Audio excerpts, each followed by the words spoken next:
Hello everyone, and welcome to another episode of RiesKitchen. This is our second series looking at cooking challenges, and today we're going to make that great Aussie classic, the Pavlova.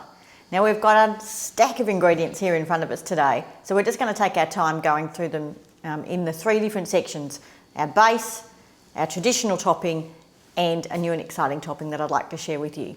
So let's start with the base. So first up we have 4 egg whites, must be at room temperature, so get them out of the fridge a little while before you're ready to cook. 250 grams of caster sugar, a pinch of salt, 2 teaspoons of white wine vinegar, 2 teaspoons of corn flour, a teaspoon of vanilla, and a teaspoon of cinnamon. Now, no matter what the topping is that is used in your pavlova, all pavlovas always have a cream middle. And so we've got here today 600 mils of thickened cream and a teaspoon of vanilla essence. Then for the traditional topping, it all depends on the season. And so you can have whatever you like. I certainly know my mum would always have strawberries and passion fruit, but I quite like the blueberries because they're in season at the moment. And then there's always the chocolates, the grated peppermint crisp, the plain chocolate, the honeycomb. It's all up to your imagination just to make it look pretty festive. But today we're also going to focus on a warm pavlova filling. And so for that we're going to need 4 Granny Smith apples, 2 tablespoons of butter. This is a vanilla pod and we're just going to use the seeds out of that. The juice of 2 lemons, 2 tablespoons of brown sugar, a teaspoon of corn flour, a teaspoon of cinnamon, and some pure maple syrup to drizzle. So let's get started with our base. Now, one of the most important things to know when you're doing your meringue is that your bowl must be absolutely clean. So no grease, no bits, otherwise your egg whites won't whip up properly. So super clean bowl. So first up, I'm just going to mix the cinnamon in with our sugar. Now, of course, you don't have to use the cinnamon, but it gives it such a nice taste and changes the colour slightly of your meringue.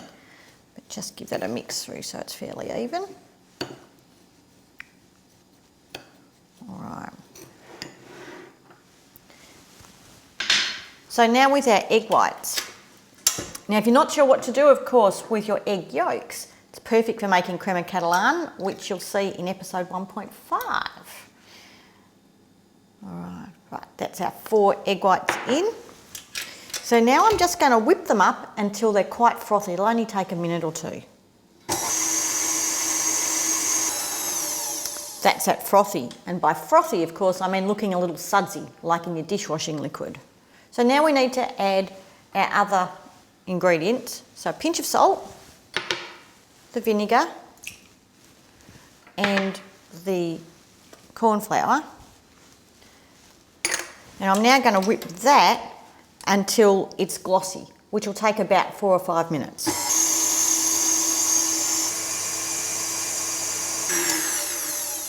All right, now we check for peaks, so by lifting up our thing, that didn't hold the peak, and so we need to mix it a little bit more. And there's our stiff peak. All right, so now with our sugar and cinnamon mix, we add about 1/3, give it a good whip, another 1/3, a good whip, and the final 1/3. And this will make our meringue nice and glossy.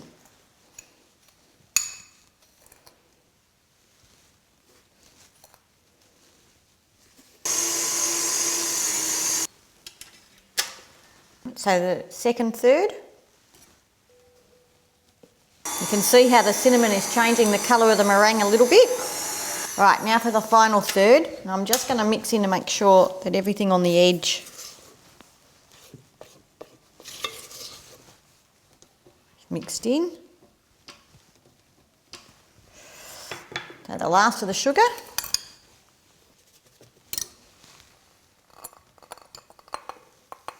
All right, just to mix this last lot in well.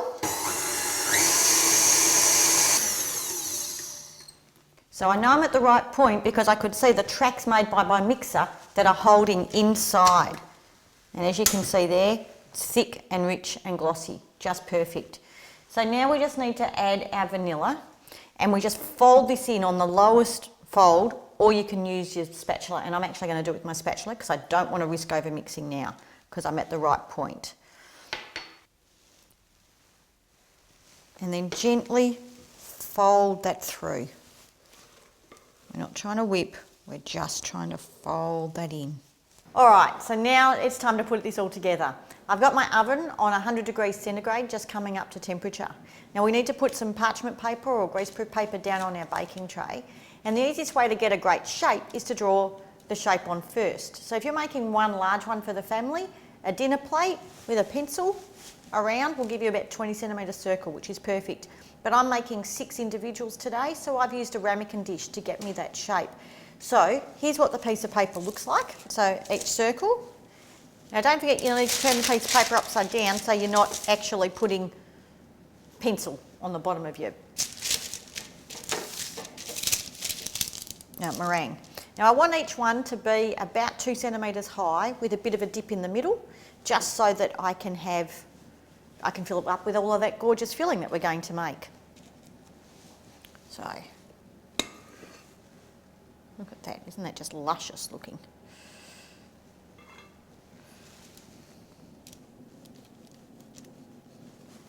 So now we pop these in the oven for about an hour and a half. You're doing a big one, 2 hours, individual, an hour and a half. Let's go.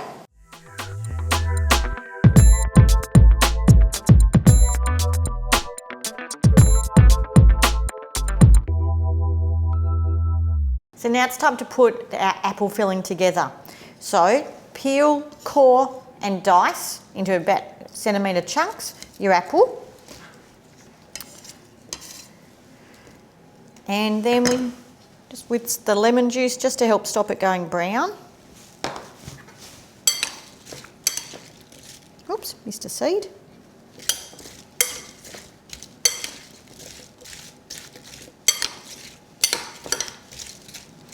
Okay, and now we just need to add the seeds of our vanilla pod. I'm just going to use half because I'm going to use the other half in our cream. Splitting the vanilla and pulling the seeds out.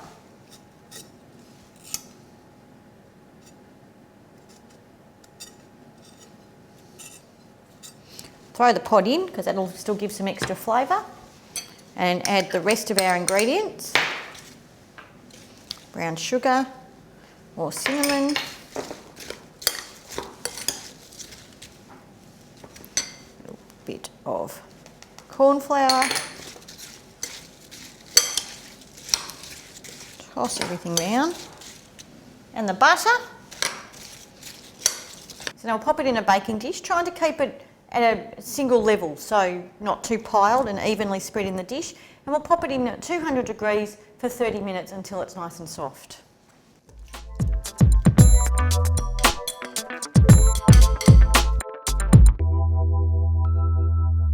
So now it's time to plate.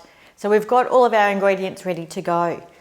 The meringues have come out of the oven and I've let them to sit and cool. The apple is looking absolutely luscious and fantastic. And I've whipped the cream.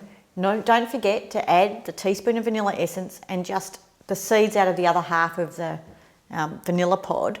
Don't add sugar. There's plenty of sugar in all of this. We certainly don't need to add sugar into our whipped cream. That's very 1970s. All right. Now the way you could tell that your meringues are cooked is once they're cool, they do just lift up off the parchment very well. So I can tell it's cooked because I've got a nice dry flat bottom. So onto our plate. Now I'm going to spoon some of this luscious apple. Don't be shy, make sure you get some of the buttery gooey sauce, because let's face it, that's half the best bits. Okay, and now a nice big dollop of this beautiful cream.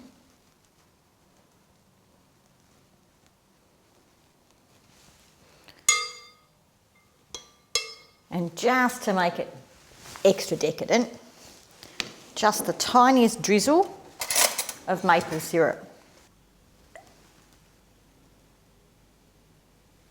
And for those who want the more traditional, let's grab this one.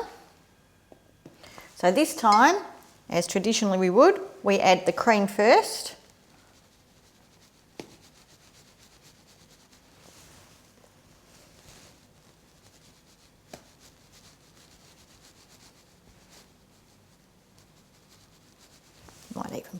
little bit more.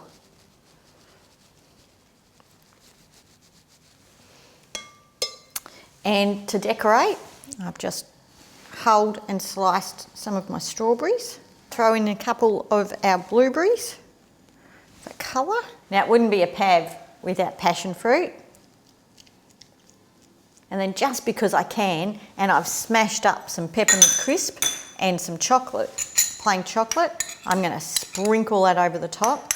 Though I have to say it's a bit sad because peppermint crisp isn't gluten-free, but that can be for miles. So just a little bit of chocolate.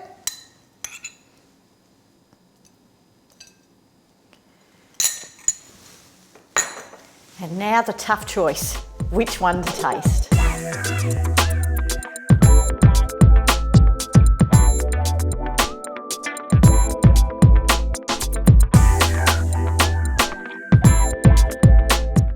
Now for all the details, don't forget to check out my blog at the link below.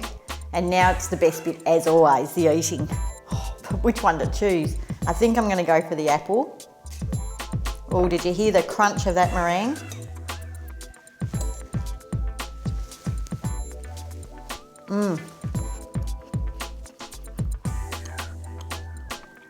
The cinnamon flavour goes right through that meringue. The apples are luscious and that extra decadence of the maple syrup. Until next time, everybody, ciao.